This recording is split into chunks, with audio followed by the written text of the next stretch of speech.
What's going on, everyone? So watching the NBA Finals, you saw the Indiana Pacers, and everybody's like, God, love to have a TJ McConnell on your team, right? Every team in the league would love to have TJ, what he did and brought to the Indiana Pacers. Well, the Lakers may have just found their TJ McConnell in Augustas Marčiulionis.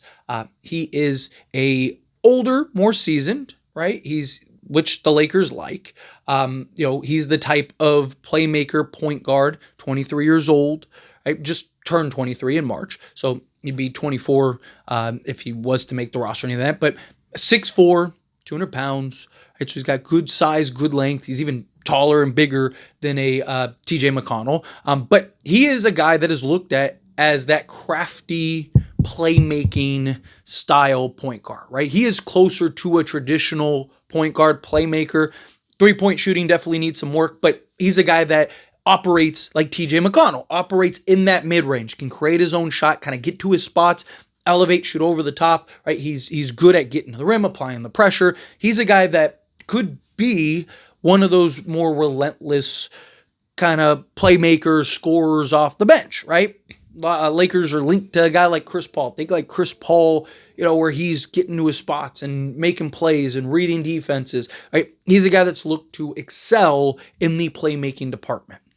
Right, not like hyper athletic, not like, he's not a guy that's jumping out the gym or anything like that, but, he's a guy that, again, I look at TJ McConnell, he's basically a TJ McConnell. Now, obviously, TJ McConnell is established, has built a career, was phenomenal in the NBA Finals. I mean, he was so good that if the Pacers won the NBA Finals, you could have given him the Finals MVP, and I don't think anyone that actually watched the Finals would have been like, well, that's crazy, right?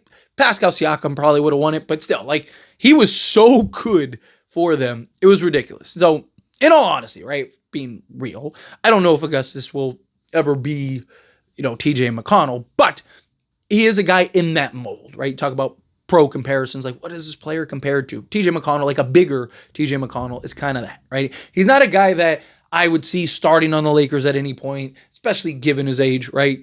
He's closer to his ceiling than he is his floor. And that's a big reason why he went undrafted, where he was looked at as a player that's like, he's probably not going to get much better, right? Maybe he improves as like a 3-point shooter, but outside of that, he's probably not getting much better, right? This past year at St. Mary's, played all 4 years at St. Mary's, he had his best 3-point year and also the highest volume, to his credit, but it was 35%. It was actually 34.7% on 4.2 attempts.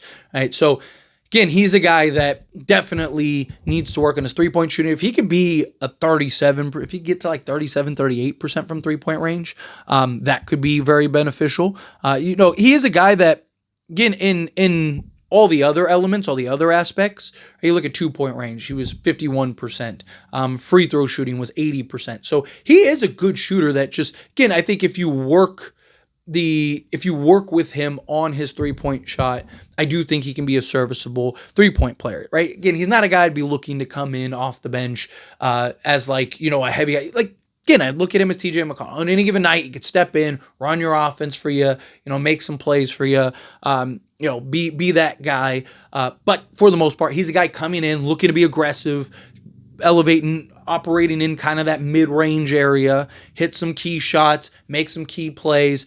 Defensively, there's concerns about him defensively, right? He's not projected to be a terrible defender, right? Like, you look at Luka and Reeves at times. He's a guy that looks to be serviceable, like TJ McConnell, right? Again, I think TJ McConnell is like the perfect example. Like TJ McConnell isn't looked at as this just like elite defensive player, but he's looked at as a guy that, he tries, he gets after it.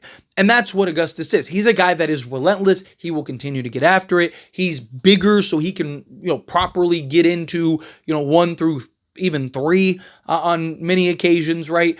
So he's a guy that gives you that just tenacity, gives you that hustle, a guy that you never question his effort, right? Like he's always going to give you 110%. And that's important, right? Especially for a Lakers team where the last few years we've really questioned their efforts at times. Now, again, he's a guy, if I'm being honest, I like him. I actually do. I like him a lot. But if I'm being honest, he's probably not making the main roster. He's just because he's older, right? He is kind of NBA, probably pretty close, if not already looked at. I mean, he is looked at as NBA ready, but it probably need a year or two to kind of adjust to the physicality and stuff of the NBA. But I don't think that he'll be a guy that's on the actual roster or make the actual roster, maybe on a two-way. He's a guy that I could see maybe be on a two-way, and you kind of bring him up in spots.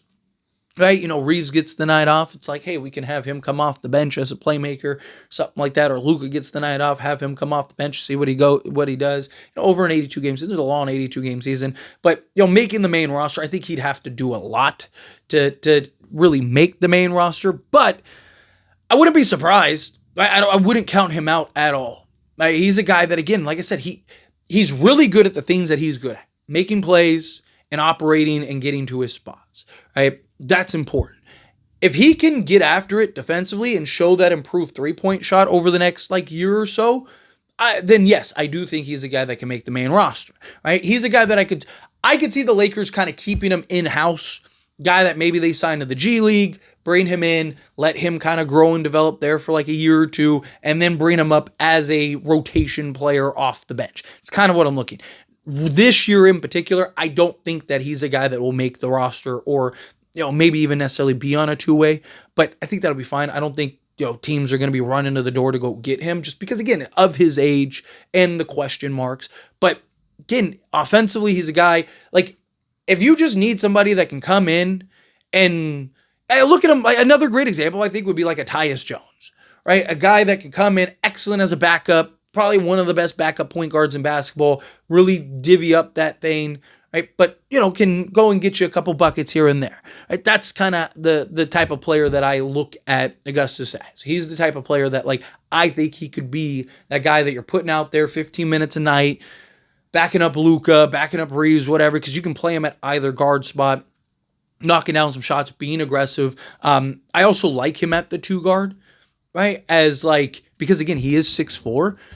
I like him. If I was to bring him on the roster, I would slot him in probably as the two more often than the point, even though his best attribute, you could argue, is his playmaking and court vision. But the reason for that is I would want him to be aggressive, look for his shot, be a bucket getter off the bench, but he can still be that playmaker, right? Something that I've talked about with Austin Reeves. Austin Reeves is at his best when he is being aggressive, right? Because he's impossible to guard at times, right? Because he's crafty, can create the contact, he can operate, shoot over the top, he can get to the basket, but also he reacts better, right? We've seen at times when he's trying to be playmaker, right? You see Austin Reeves when he's really okay, I need to be a playmaker tonight. You'll see him at times kind of, get lost or do too much or whatever, right? Or gets tunnel vision, right? He can't, at times he doesn't really get the balance.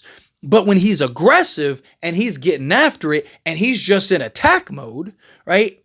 And he's not as passive. You see him start giving the lobs and the cutters and stuff because he's reacting to what the defense gives him. That's what I'd like to see a guy like Augustas be, right?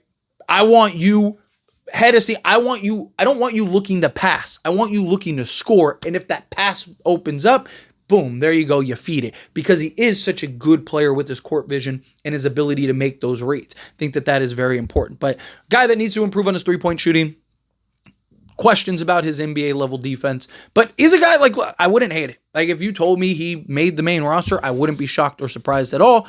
He's a guy that I would love to see. But anyway, as always, this is a discussion, past question you. Let me know your thoughts and opinions down in the comments. That being said, if you haven't liked this video, hit that like button. Helps me out. So we enjoy these types of videos, and I truly appreciate it. Not subscribe channel, hit that subscribe button. Turn on the bell notifications. Appreciate y'all. See you in the next one.